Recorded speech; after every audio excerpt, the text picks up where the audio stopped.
Bonjour Muriel. Bonjour Cyril, bonjour association Execo. Comment est-ce que tu vas là? Eh ben, je me sens tranquille, tranquille et confiante et assez contente de notre moment ensemble. Et puis ça fait longtemps que je ne t'ai pas vue et je suis contente de te voir, même si c'est virtuellement. Ouais, Voilà, contente et tranquille. cool. Écoute, c'est partagé. Moi, je suis très content de te revoir. Déjà parce qu'on avait passé des bons moments lors des dernières formations. Mm. Et puis aussi, je suis assez excité parce que il y a la perspective de se revoir de nouveau pour continuer notre formation. Et puis là, en plus par ce format-là que je trouve un peu challengeant, quoi. C'est en dehors de ma zone de confort.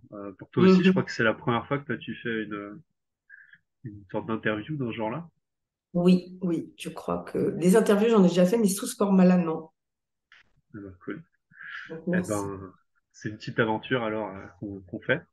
Ouais. Euh, je suis très content aussi de t'avoir, de faire cette interview-là, parce que pour moi, l'idée c'est à la fois de planter quelques petites graines de curiosité dans la tête des gens qui vont nous voir et qui vont surtout toi t'entendre, et aussi de leur donner envie du coup de creuser ces questions-là autour du rapport de soi à soi ou du rapport de soi aux autres. et, Mm. euh, et aussi peut-être pour les personnes qui sont dans notre coin, qui seraient intéressées de suivre une formation avec toi et avec nous, avec notre association à l'automne, ou sinon de suivre d'autres formations, de rejoindre des groupes dans le coin où ils sont. Et donc pour tout ça, moi je suis vachement content, excité et puis aussi curieux voilà, des quelques dizaines de minutes qu'on va passer ensemble. Et, Yes. euh, et pour commencer, déjà je voudrais te demander qui es-tu? J'adore la question. Alors, qui suis-je? Oh là là. Donc, j'imagine que c'est sur mon identité que tu demandes. Alors, ben, mon nom, c'est Muriel Gorius. Et donc, j'habite à Paris. Et mon premier métier, enfin, mon premier amour, c'est le théâtre. Donc, d'abord, à la base, je suis comédienne. Et j'ai fait beaucoup de théâtre dans ma vie. Et puis, au fur et à mesure, voilà, j'ai vécu plusieurs vies avec plusieurs métiers. J'étais fleuriste, bref, je vous passe les détails. Et à un moment donné, je me suis formée pour transmettre la communication non violente que je transmets au sein de l'association des formateurs en CNV, communication non violente. Voilà. Et j'ai 56 ans, pour ceux qui ne voient pas ma tête, en gros. Je sais pas ce que je peux dire d'autre. Ok, merci. Tu parlais donc de la CNV et en gros enfin qu'est-ce que c'est pour toi la CNV? Alors, j'aime bien quand tu me précises pour moi, parce que c'est justement avec la communication non violente, on apprend à ne faire que des réponses relatives, et c'est pas la vérité absolue ce que je vais dire. Alors, pour moi, euh, c'est un espace, c'est une forme de savoir-être qui s'épanouit, pour moi, qui se réapprend. Parce que je crois que c'est un peu notre nature qu'on aurait peut-être oublié. C'est une sorte d'espace où, où je me mets dans un endroit où je prends soin de moi, déjà, bienveillance envers soi-même, non-violence envers soi-même. Et ça, c'est déjà pas une petite affaire. En tout cas, me concernant, je vois que j'en ai pour une vie. Et à partir de cet espace à l'intérieur, il peut y avoir une ouverture aussi de soin, de prendre soin de la relation avec l'autre. Et donc, j'aime bien résumer la CNV. Dans mes formations, je dis souvent, je suis passée d'un monde du ou, le ou toi ou moi ou les autres ou le monde, à et toi et moi. Et donc, voilà, c'est un petit changement de vision totale je passe du ou au et je m'inclus dans le monde et je t'inclus dans le monde. Voilà, je le fais court, hein. Merci. D'où ça vient la CNV? Comment c'est apparu? Oui. Alors, ça a été modélisé, c'est un petit processus en plusieurs étapes, qui a été modélisé par Marshall Rosenberg, qui est né en 1934, qui a modélisé ça environ dans les années 60. Il était psychologue clinicien.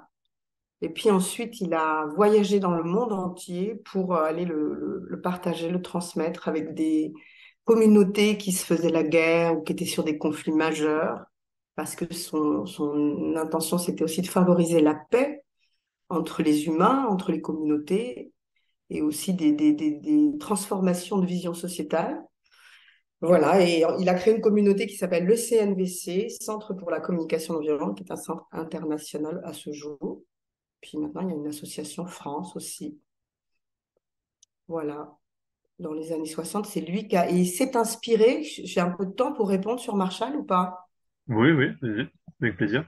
Parce que c'est quand même important justement pour voir d'où il est parti, je trouve. Il s'est inspiré d'un mot sanskrit qui est issu de la philosophie jaïniste, hindouiste et bouddhiste, qui a été beaucoup porté par Gandhi au moment de son action non violente en Inde, et qui est donc le mot ahimsa, Ahimsa, qui en sanskrit signifie non nuire, un espace dans lequel rien en moi ne souhaite nuire ni à moi-même, ni à un autre être vivant. Voilà. Donc souvent, en français, non-violence, ça peut y avoir de la confusion sur, par exemple, ça veut dire qu'on va être copains, on va s'aimer sur le pont d'un bateau, on va vivre ensemble, et puis ça va être bisounours. Et c'est pas ça, c'est vraiment, je cherche cet espace où je ne vais, il n'y a rien en moi qui va pouvoir nuire aux vivants. C'est interrelié. Voilà. Ok, merci. Et comment est-ce que toi, t'en es venu à découvrir la CNV? Qu'est-ce qui s'est passé? Eh ben, autour de mes 45 ans, grosse crise de la vie. Je tombe, je m'effondre par terre en mode burn-out et toutes ces choses qui fait que voilà, j'étais sans doute dans une énorme violence aussi envers moi. Et je me remets debout doucement avec un certain nombre de découvertes, le qigong, le yoga, la méditation, et surtout, donc, je découvre la CNV. Voilà, en allant sur Internet, j'écoute des conférences, et tout d'un coup, mon intuition de petite fille de 7 ans, qui déjà à la table familiale le dimanche midi, chez ma chère grand-mère, se disait, il y a quelque chose de très bizarre dans cette famille, un jour je partirai d'ici. Et un jour je vivrai les choses autrement parce que j'aime pas cette manière d'être en relation. Je trouvais ça dur, je trouvais ça froid, je trouvais ça triste, je trouvais ça, voilà, glacé, ça me glaçait mon sang de petite fille. Et puis un jour, je fais un module de base de CNV et le premier soir du premier jour du premier module de communication non violente, j'ai su que ma petite fille de 7 ans me disait ça, c'est ce que tu cherches depuis que tu es toute petite. Une autre manière d'être en lien. Et alors là, j'ai continué, je me suis formée et j'ai choisi de le transmettre aujourd'hui parce que je crois que c'est la meilleure manière que j'ai trouvée de ne jamais l'oublier, sinon je l'oublie tous les jours. Voilà. Donc pour m'en rappeler, je le transmets, simplement. Et, euh, et est-ce que ça t'est utile dans ton quotidien, ou dans ta vie en général, ou précise particulière? Et en quoi est-ce que ça t'aide? J'adore tes questions, hein, et en même temps, je souris parce que j'ai une part de moi qui dit, mais il me faudrait 5 heures pour répondre à ce truc. Alors, on essaie de respecter le timing quand c'est promis. Euh, En quoi ça m'aide? Déjà, ça m'a aidé à ralentir parce que moi, je suis plutôt une super Ferrari rapide. À l'intérieur, j'ai un moteur un peu speedos et ça m'a conduit effectivement dans le mur. Donc, ça m'a aidé à respirer avant de réagir. Voilà. Ce qui m'aide, c'est de pouvoir à des moments choisir si je vais aller dans la réaction. Alors, des fois, j'ai pas le choix. Si je vais dans la réaction et basta cosy, et ça va plus vite que ma musique. Et c'est OK aussi. Et là, je vais accueillir ce que ça me fait, ce que ça fait à l'autre et tout ça. Mais j'essaie quand même globalement, quand je vois que je pourrais monter dans les tours, ce qui ne manque pas de m'arriver, de pouvoir avoir une forme de choix sur est-ce que je vais réagir ou est-ce que je vais aller regarder qu'est-ce que je suis en train de vivre à l'intérieur de moi avec le processus, au niveau de mes émotions, au niveau de mes aspirations profondes, et comment je vais pouvoir rentrer dans la relation depuis un espace où je m'exprime dans l'intention du lien, plutôt que dans l'intention d'avoir raison ou d'obtenir tout ce que je veux, quoi qu'il arrive, sur ton dos, tant qu'à faire. Voilà.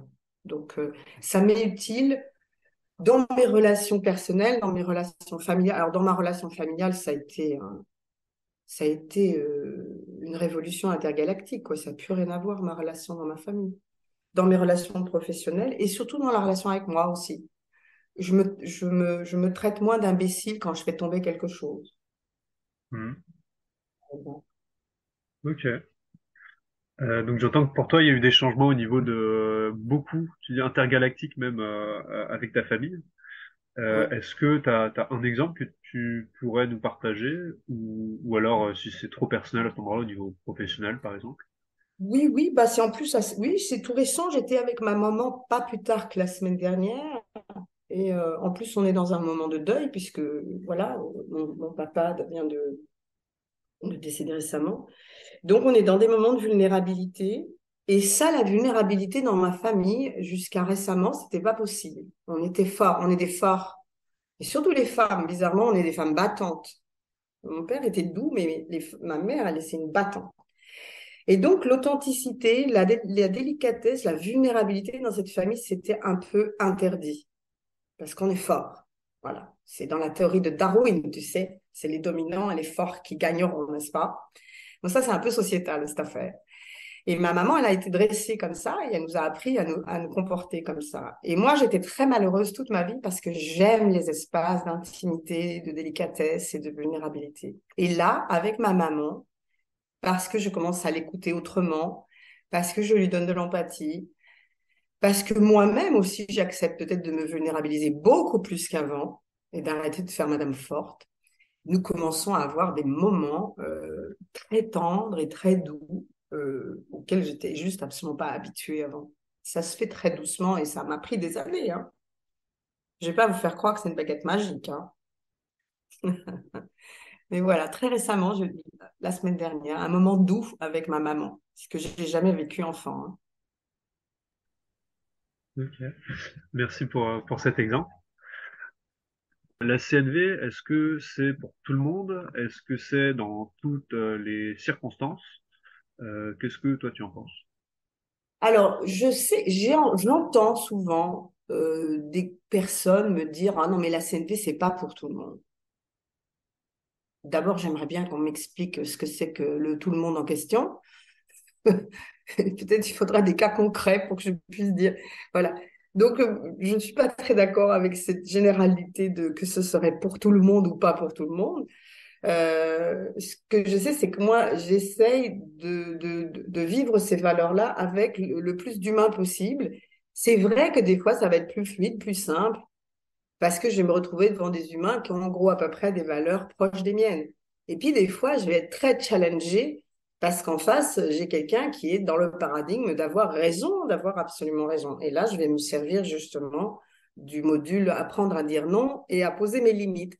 Donc, à partir de là, moi, j'avoue que pour moi, Marshall Rosenberg, il a quand même attrapé des choses relationnelles à peu près par, je crois, en tout cas, une grande partie des bouts de la lorgnette, y compris pour poser ses limites à des individus qui tout d'un coup viendraient générer de la violence sur moi.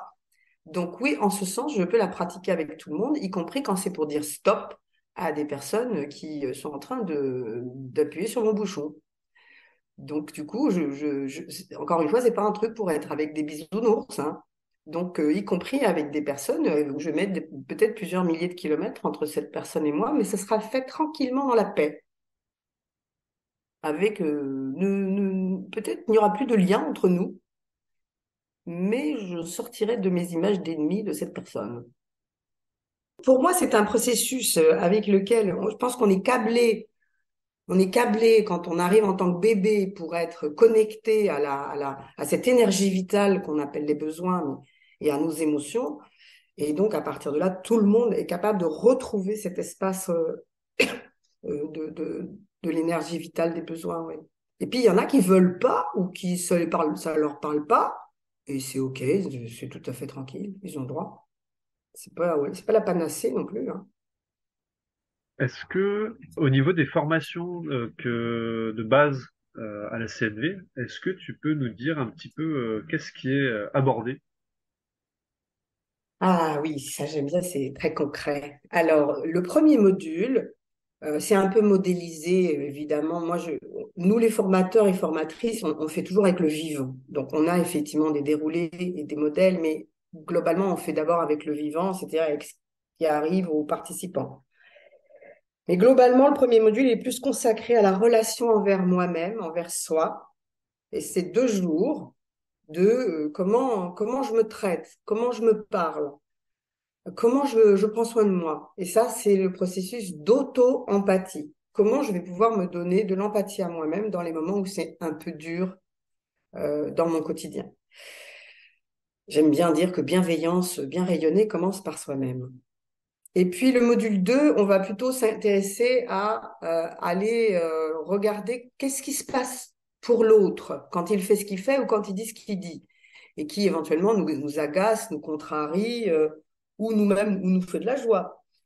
Mais donc comment je vais pouvoir me mettre un peu dans les baskets de l'autre pour sortir de mes visions sur lui et essayer d'aller voir qu'est-ce qui se vit dans son humanité, dans son humanité commune avec moi. Ça, c'est l'empathie, ce qui ne veut pas dire la sympathie. Et sur le module 2, on essaie de différencier justement nos manières habituelles d'écouter avec je conseille, je réconforte, je console, je fais de l'humour, je minimise, je moralise, avec qu'est-ce que c'est que l'empathie, en tout cas proposée par Marshall Rosenberg, qui était lui-même inspiré de Carl Rogers. Et puis, le troisième module, c'est un peu la synthèse de tout ça. On regarde un peu l'expression authentique, et comment on va pouvoir faire danser le dialogue? Parce que justement, avec l'auto-empathie, je vais pouvoir te dire ce que je vis, parce que ça y est, maintenant je suis au clair avec moi. Et puis je vais pouvoir sentir ce que tu vis. Et à partir de là, il va pouvoir y avoir ce fameux et toi, et moi, et toi, et moi. Alors je t'écoute, je t'exprime, je t'écoute, je t'exprime. Et on va faire, nous, on parle de danse du dialogue. Ouais, essayer de faire la danse, de faire danser le dialogue. Voilà. Module 3. Après, il y a des modules d'approfondissement pour ceux qui adorent ça, qui sont comme moi mordus de ce processus, avec des thématiques tout à fait diverses et variées. Donc, il y a la thématique sur comment transformer mes croyances limitantes en croyances soutenantes, comment rencontrer la culpabilité et la transformer en responsabilité. Ça fait beaucoup moins mal et c'est souvent plus constructif selon moi. La colère, qu'est-ce que je fais de l'énergie de ma colère pour pouvoir l'exprimer au service du lien plutôt que de faire un incendie, sans tuer ma colère, parce que c'est une énergie magnifique, que moi j'apprécie maintenant beaucoup, si tant est que je sais l'exprimer dans le lien. Il y a l'auto-empathie, approfondissement, empathie, approfondissement, expression authentique, approfondissement. Et puis maintenant, il y a des modules qui se créent avec des collègues aussi sur la traversée du deuil, mais pas les grands deuils, genre voilà le décès de quelqu'un, les petits deuils du quotidien, les petits moments où je suis frustrée parce que j'ai pas eu ce que je voulais. Voilà, plein de modules qui sont en création avec plein de formateurs divers et variés sur toutes nos belles régions de France et d'Europe et du monde. Ces formations-là, elles sont adressées à qui? Alors, c'est tout public. Alors, tu vois, c'est merveilleux parce que c'est tout public. Nous, moi, j'ai beaucoup aimé. Plus on a différents âges, différentes provenances socioculturelles, différents mondes intérieurs et extérieurs, plus je suis contente, plus j'adore. Plus c'est la diversité. Moi, j'aime beaucoup les diversités de la prairie. Et donc, tous les âges, tout le monde qui a envie de rencontrer, de se rencontrer dans la douce, dans la tendresse de la non-violence et de rencontrer l'autre aussi. Et bienvenue dans ces formations. Eh ben, merci beaucoup Muriel pour ton temps. Et est-ce que tu souhaites nous dire une chose en plus que les personnes là, qui nous écoutent vont pouvoir entendre? Je vais prendre un petit temps parce que je voudrais dire quelque chose en plus. Je sais que le terme communication non violente pourrait parfois donner la sensation, ben moi je suis pas violent, je suis pas violente, et pourrait peut-être créer une forme de confusion sur la violence. Ce serait les terroristes, les criminels, les meurtriers, tout ça. Et ce dont on parle là, c'est quand même une violence beaucoup plus sourde, beaucoup plus invisible, et qui est quasiment normalisée dans nos sociétés comme étant banalisée, normale. Et c'est de la violence invisible, systémique, éducative, qu'on voit même pas. Et donc, moi, j'ai trouvé passionnant d'aller me regarder dans mes entournures et de découvrir que, oui, j'ai de la violence en moi et c'est pas forcément spectaculaire. Et pourtant, c'est là. Et j'aime beaucoup, et je vais finir là-dessus, le fait que Marshall Rosenberg enseignait que c'est lorsque je connais mes violences, que je les ai vues, que je peux peut-être commencer à faire le choix de la non-violence. Là où quand je me crois un adorable, gentil bisounours, peut-être que je me suis pas regardée dans mes angles morts. Voilà. Donc c'est une jolie manière à la CNV pour moi de faire un 360 degrés de la tête pour essayer d'aller me regarder dans mon rétroviseur et dans mes angles morts relationnels avec moi et avec les autres. Au lieu de dire que c'est toujours la faute des autres, Mm. ce qui est quand même beaucoup plus confortable. Euh, Voilà. et tu parlais, j'aimerais juste qu'on éclaircisse un tout petit truc là-dessus. Si tu parles donc de violence qui serait plus insidieuse, un petit peu plus floue, systémique, éducative, est-ce que tu aurais un ou deux exemples concrets pour qu'on puisse vraiment voir à quoi toi t'accroches ces mots-là? Ouais, vive le concret, décidément. Merci, j'adore tes questions. Alors, ben, un exemple, par exemple, ben, un enfant, quand j'étais petite, si par exemple je faisais ce qu'on appelle une bêtise, c'est-à-dire concrètement, mettons, j'ai fait tomber la superbe lampe dans l'entrée de ma grand-mère parce que j'étais en train d'apprendre à passer l'aspirateur pour la première fois de ma vie. Puis j'ai donné un coup dans la commode et la lampe est tombée. Et là, je m'entends dire, t'es vraiment une imbécile, et puis de toute façon, t'es pas dégourdi, tu es. Et j'entendais beaucoup de tu es mauvaise, tu es. Et donc, un parent qui aurait été formé à la communication non violente aurait distingué l'acte que j'ai fait. Voilà, j'ai fait tomber cette lampe, ça c'est une réalité. Et il aurait dit, voilà, je suis pas d'accord avec ça. C'est une lampe à laquelle je tenais beaucoup. Je suis extrêmement contrariée, en colère, etc. Et j'aimerais bien que tu fasses plus attention et que comment est-ce que tu pourrais la prochaine fois si tu m'aides à faire le ménage, voilà, essayer de faire gaffe et de prendre soin. Enfin, voilà. Mais je vais pas lui dire tu es une imbécile, une idiote, voilà. Et ces violences, c'est une violence dans le langage dont on ne se rend même pas compte que je vais définir l'autre par il est nul, c'est un crétin. Mais c'est la même chose quand je fais des compliments et que je te dis que tu es génial. Ça ne te dit rien de la réalité de ce que tu as fait et qui en vérité me fait quelque chose à moi. En fait, ça a fait quelque chose à ma mère et elle a pas su me dire en parlant de sa responsabilité de ce que ça lui faisait. C'est toujours la faute de l'autre. Donc ça, c'est des petites violences qu'on voit pas, mais qui ont des gros impacts quand on a entendu toute une vie tu es une imbécile. Ben, à un moment donné, un enfant peut croire que c'est vrai. Je sais pas si ça parle comme exemple ou pas. Ben, je trouve ça très bien. Parce qu'on voit du coup pour moi la différence entre comme pourrait avoir habituellement appris à dire hein, son mécontentement quand on est un Oui, c'est ça. adulte là envers un enfant dans l'exemple dont tu parles et Mon comment on collègue, hein. pourrait avoir une autre manière d'exprimer son mécontentement qui quelque part en fait je trouve serait plus vrai que en fait Oui, bah du coup, c'est plus authentique parce que si moi je suis la maman, à ce moment-là, je suis plus authentique, mais ça veut dire aussi plus vulnérable. Si je dis à la petite, au petit ou à la petite, non, mais en fait, je l'adore cette lampe, j'ai les super boules, j'ai les super boules de l'avoir cassée. C'était la lampe de mamie, quoi. et zut, et flûte, et même tous les noms d'oiseaux, pourquoi pas. Mais je vais pas mettre mon émotion, qui en fait est issue de mon lien avec cette personne que j'aimais, et puis où j'ai mis la lampe comme symbole, j'ai envie de dire, sur le dos Ce qui ne veut pas dire que je vais féliciter la petite, oh j'adore quand tu casses des lampes, c'est pas ça non plus. Et puis on va chercher un cadre pour qu'elle puisse peut-être apprendre à passer l'aspirateur dans un espace plus sécure, et pour elle et pour moi, avec moins d'objets cassés. Et là, ça va devenir constructif. L'événement va devenir constructif et pour son apprentissage et pour moi qui prends soin de ma maison, par exemple. Hmm. Et en fait, j'ai envie d'approfondir un tout petit peu à partir de là.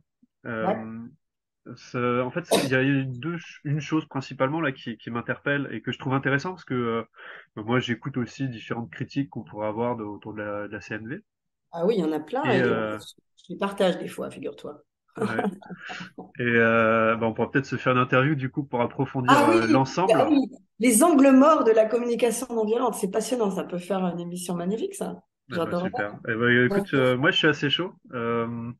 Mais déjà là-dessus, juste sur cet exemple et puis après on va clôturer pour pas avoir une vidéo trop longue. Merci, ça fait plaisir. Euh, c'est que en fait je vois que là toi la proposition que tu émettais dans le cas là de la mère qui est contrariée en fait quand il y a Même sa gamine qui furieux est sur le même moment, elle était furieuse furieuse. et qui le dit comme ça à sa fille. Tu l'as dit, je sais plus exactement quels étaient les termes que tu as employés, mais c'était pas un peu la caricature qui est la grammaire de la CNV qui est OSBD. C'est quand tu as cassé Ah cette oui, ampoule, je me sens furieuse parce que j'ai besoin d'eux.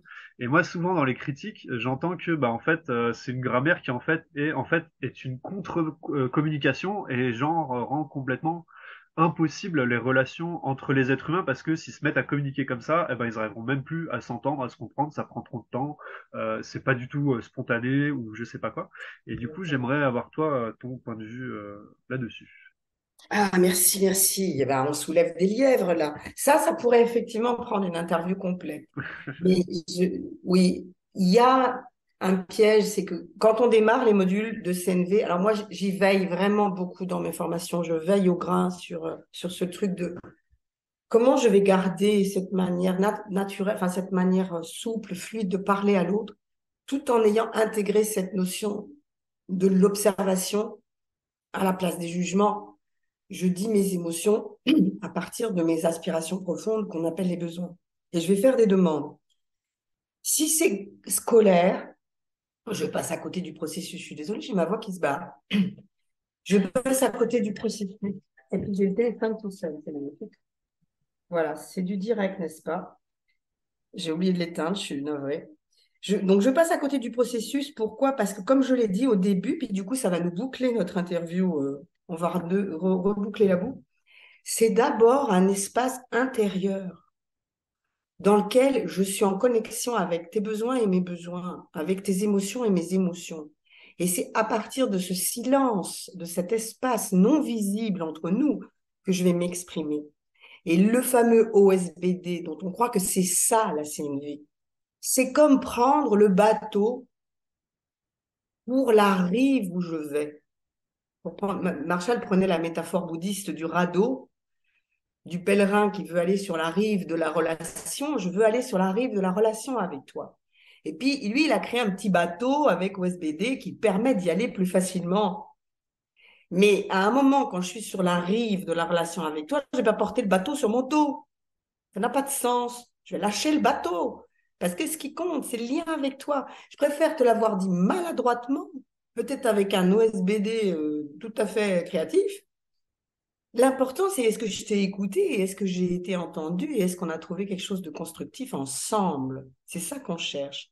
Et il peut y avoir quelque chose une forme de loyauté à la méthode et qui fait qu'on tomberait un peu dans le piège d'une méthode très scolaire.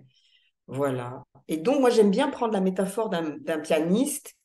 Un pianiste, toute la journée, il fait ses gammes et il fait da da da da da da da da da da da da da da da da da da. Il fait chier un peu son voisin, mais n'empêche qu'il travaille, voilà. Et c'est ça, la grammaire j'observe, je dis mon sentiment, j'apprends à découvrir mes besoins, je vais faire des demandes concrètes, etc.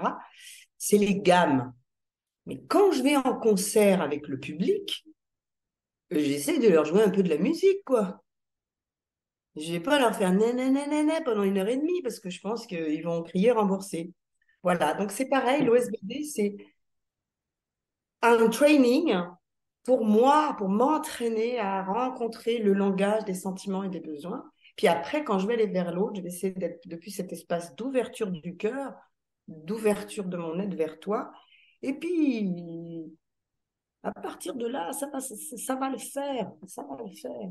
Et moi, j'aime bien le fait qu'on essaye d'atteindre ce que Marshall appelait la girafe de rue, enfin la girafe, il faut encore l'expliquer, mais en tout cas la non-violence invisible, où c'est ma manière d'être avec toi qui va générer une qualité de relation particulière. Et ça va pas se voir dans ma manière de parler. Enfin, ça va se sentir, mais parce que je dis peut-être moins de tu qui tu, j'essaie moins d'avoir raison, j'essaie moins de convaincre, donc ça va évidemment modifier la relation. Mais pas l'OSBD. Non, non, la CNV, c'est pas l'OSBD. Et là, je préconise à ceux qui ont Internet d'aller dans le moteur de recherche, si ça les intéresse, pour taper La langue girafe n'est pas une langue de Marshall Rosenberg, qui est un texte magnifique où il explique une expérience qu'il a vécue où il n'y avait pas un seul mot entre les interlocuteurs et où pour lui, il a vécu une de ses plus belles expériences de CNV, sans un seul mot. Merci beaucoup Muriel pour ton temps. Yes, avec plaisir. Vraiment, j'ai passé un très bon moment aussi et joyeux. Et voilà, j'espère que j'étais claire Mm. et que ça peut être inspirant, j'espère. Ou Mm. pas. Bah, déjà pour moi c'était inspirant, c'était chouette. Moi j'ai passé un super moment, je me sens plein de, tu vois, encore plus avec d'énergie qu'avant. Hmm. Et, voilà, je vois que ça m'a vraiment stimulé intellectuellement, j'aime beaucoup ça. Et puis aussi la perspective du coup de se dire, ben, peut-être qu'on va se prendre un petit temps par la suite pour voir un peu quelles critiques on peut avoir sur la CNV et puis ben, comment est-ce qu'on peut y répondre, Hmm. ou comment on peut voir les choses en fait différemment ou plus en profondeur, ou accepter des choses. Moi, ça m'intéresse beaucoup à titre personnel et aussi je trouve que c'est intéressant de rentrer dans des formes de débat. J'aime bien les débats d'idées, quoi, où on avance pas à pas sur des choses et on profite de points de vue qui peuvent être contradictoires pour mieux comprendre ce qu'est la réalité et puis voilà, d'avancer à partir de la réalité vers un monde un petit peu meilleur. Tu Ouais. voulais dire quelque chose? Oui, je rebondis sur le mot débat. Ce que j'aime, moi, ce qui permet le débat, enfin, ce qui pour moi permet justement le débat non violent, Ouais. c'est l'échange d'expérience. En fait, c'est plus de dire, voilà, dans mon expérience, je vis plutôt ça. Et puis un autre, il va dire, Hmm. ah bon, parce que moi, dans mon expérience, je vis plutôt ceci. Ah bon? Ah, mais alors tu as d'autres paires de lunettes que moi, comme c'est intéressant. Et donc, tu vois le monde autrement. Ah, tiens, Hmm. et ça, je vois pas comme ça. Et ça évite les débats dont nous avons l'habitude, malheureusement, tragiquement, de qui a raison, et à la fin, on ne s'est pas écouté, et on ne sait Hmm. pas, et on n'est pas ressorti enrichi du monde de l'autre, quoi. Je trouve ça dommage. Donc, ce genre de partage d'expériences avec des visions diverses et variées, oui, ça, alors là, je suis avec joie candidate pour continuer avec Ok. toi. Bah, super. Bah, c'est le moment où je te souhaite une bonne journée, Muriel. Yes. Eh ben, merci beaucoup. Et je vois qu'elle commence délicieusement. J'étais de bonne humeur en me levant et je suis doublement de bonne humeur après ce moment avec toi. Donc, je vais aller rayonner de la bonne humeur, j'espère, dans ma journée. C'est chouette. Merci beaucoup. Cool. Et pleine de Merci. gratitude pour tes questions et le côté justement j'aime une CNV qui se réfléchit aussi. Hmm. Voilà, voilà, plutôt que d'être croyant de la CNV, j'aime bien qu'on soit aussi en questionnement. Donc, merci pour ça. Merci beaucoup Muriel et je te dis du coup à très bientôt, notamment pour les formations qui auront lieu donc à Sémentron en Puisaye, près de Toussy, les 16 et 17 septembre pour le module 1, les 11 et 12 novembre pour le module 2, puis les 2 et 3 décembre pour le module 3. Et bah, d'ici là, les personnes qui nous écoutent, ben, vous pouvez participer à nos ateliers, les ateliers de l'association Execo, avec grand plaisir. Des ateliers de sensibilisation, de jeux, de discussions, d'exercices, de pratiques, autour des thèmes de la communication non violente. Et voilà, c'est des ateliers qui ont lieu en Puisaye et aux alentours. Donc si ça vous intéresse, ben, vous êtes les bienvenus. Vous pouvez aussi regarder des vidéos autour de ce thème-là, notamment sur notre site internet. Nous en avons recensé plein. Et si la formation vous intéresse, eh bien, sachez que nous la faisons à prix libre et conscient afin de permettre à chacun d'y participer, quels que soient vos revenus. Ça marche assez bien. Et c'est vraiment quelque chose qui est important pour nous. Donc, pour ça, vous pouvez nous envoyer un mail à l'adresse qui figure en description de la vidéo. Bonne journée à toutes et à tous.